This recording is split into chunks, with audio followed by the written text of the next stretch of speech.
अस्सलामु अलैकुम वरहमतुल्लाहि वबरकातुहू। हज़रत मूसा नबीना अलैहिस्सलाम जब मिस्र से फ़िरौन से बचते हुए निकले और अल्लाह ताला ने मूसा अलैहिस्सलाम को फ़िरौन के मुकाबले में फ़तह अता फरमाई,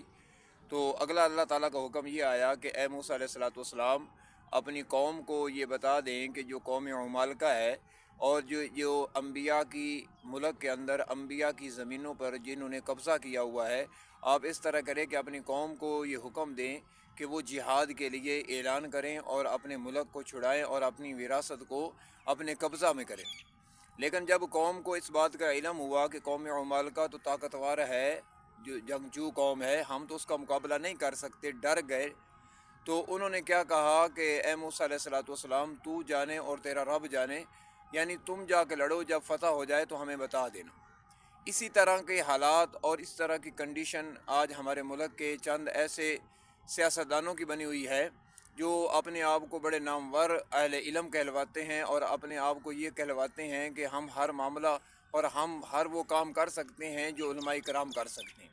यानी उस तबके का काम ये है कि उलमाए कराम के ऐब को तलाश करना, उलमाए कराम की तजलील करना, उलमाए कराम को हर मौके पर जज करने की कोशिश करना। लेकिन जिनको अल्लाह ताला ने इज़्ज़त अता फरमाई है उनकी कोई इज़्ज़त छीन नहीं सकता, उनको जलील नहीं कर सकता। जैसा कि चंद दिन पहले उलमाई कराम का एक कन्वेंशन हुआ इस्लामाबाद में, जिसमें मुफ्ती तकी उस्मानी साहब और इसी तरह मुफ्ती मनीबुर रहमान साहब और इसी तरह दीगर उलमाई कराम का एक इज्तमा था, जिसके अंदर फ़लस्तीन के हवाले से उलमाई कराम ने यह फ़तवा दिया कि आज हम मुसलमानों पर जिहाद फ़र्ज़ हो चुका है, जहाँ तक हो सके माल के ज़रिए, जान के ज़रिए, ज़बान के ज़रिए, जिस तरीके से भी हो सके हम फ़लस्तीन के मुसलमानों की मदद करेंगे और ये हम पर ज़रूरी और फ़र्ज़ है।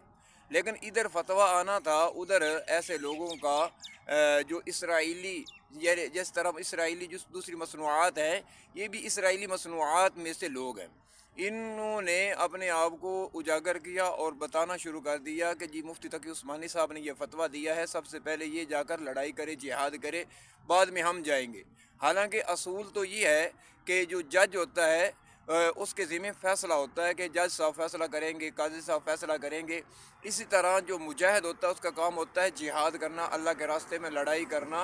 इसी तरह हर एक का अपना अपना एक शोबा होता है, उन हर एक का अपना अपना काम होता है। इसी तरह जो मुफ्ती होता है उसका काम होता है फ़तवा देना और उम्मत को जगाना कि आज ये वक़्त आ चुका है और इस काम के लिए अपने आप को तैयार करें। तो मुफ्ती तकी उस्मानी साहब तो एक मुफ्ती हैं और जिसको पूरा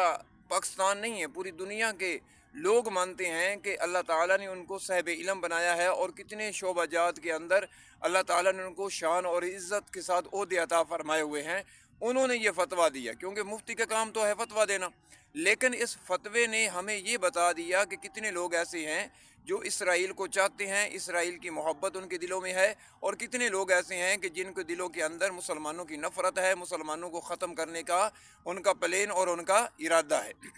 अब ये जो फवाद चौधरी है और इसी तरह ये अफजल मरवत जो है, जो सियासतदान हैं और अपने आप को तमस्कर के एतबार से मशहूर हैं, तो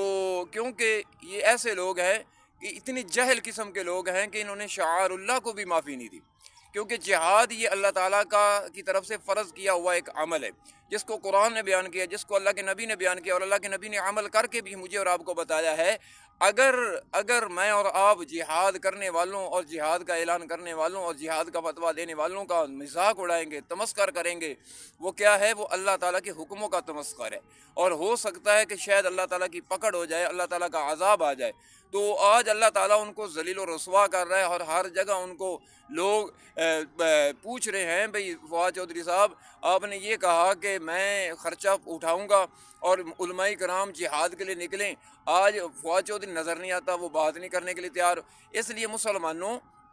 उस दौर में बनी इसराइल वालों ने मूसा अलैहिस्सलाम को कहा और अल्लाह ताला के बारे में कहा कि तुम जाके लड़ाई करो, क्योंकि तुमने जिहाद का फतवा दिया, तुमने जिहाद का ऐलान किया है। जैसा कि आज मुफ्ती तकी उस्मानी साहब के बारे में और उलमाए कराम के बारे में ये चंद लोग कह रहे हैं कि भाई तुमने जिहाद का ऐलान किया, तुमने जिहाद का फतवा दिया, तुम जाकर लड़ो। तो जैसे अल्लाह ताला ने बनी इसराइल वालों का हशर किया اور ہر جگہ ان کو ذلیل و رسوا کیا ان کی ان کرتوتوں کی وجہ سے۔ کبھی اللہ تعالیٰ ان کو پر مینڈکوں کا عذاب نازل کرتے ہیں، کبھی خون کا عذاب نازل کرتے ہیں، کبھی زلزلے کی صورت میں، کبھی چیخوں کی صورت میں۔ اللہ تعالیٰ ان کو جھنجھوڑتے رہے ہیں کہ تمہارا کام صرف یہی ہے کہ اللہ تعالیٰ کے حکموں کے اندر ٹانگیں اڑانا ہے اور علماء کرام کی تذلیل کرنی ہے۔ جس طرح آج ہمارا طبقہ ایسا ہے جن کا مشن اور جن کا کام ہی ایسا ہے کہ صرف علماء کرام کا مذاق اڑانا ہے۔ حالانکہ اللہ کے نبی نے کیا فرمایا؟ العلماء ورثۃ الانبیاء، انبیاء کے جو وارث اصل ہیں وہ علماء کرام ہیں۔ اور اسی طرح اللہ کے نبی نے فرمایا کہ میری امت میں سے وہ 3 قسم کے لوگ نہیں ہیں کہ جو بڑوں کا ادب نہیں کرتے، جو بچوں کے ساتھ محبت سے پیش نہیں آتے، اور جو علماء کرام کی قدر نہیں کرتے۔ آج دیکھ لو کہ ایسا طبقہ جو چاہے فواز چودھری کی شکل میں ہو، چاہے وہ افضل مروت کی شکل میں ہو، یا اس طرح کے کرندوں کی شکل میں ہو، جن کا کام ہے علماء کرام کو تذلیل کرنا، علماء کرام کو ذلیل کرنے کی کوشش کرنا۔ لیکن اللہ تعالیٰ کا یہ وعدہ ہے کہ جو اللہ کے دین کے ساتھ جڑتے ہیں وہ کبھی ذلیل نہیں ہو سکتے، وہ کبھی رسوا نہیں ہو سکتے، کیونکہ وہ اللہ کی طرف سے مقرر کیا ہوا ہے اور اللہ نے ان کو یہ شان دی ہے۔ لیکن میرے اور آپ کے جلنے سے ان کی شان میں کمی کبھی نہیں آ سکتی۔ اس لیے میں اپنے مسلمان بھائیوں کو یہ پیغام دینا چاہتا ہوں، کہیں آپ ایسے لوگوں کے پیچھے لگ کر تم بنی اسرائیل والوں کی طرح نہ بن جانا کہ جس طرح بنی اسرائیل والوں نے وقت کے علماء کرام کی قدر نہ کی، علماء کرام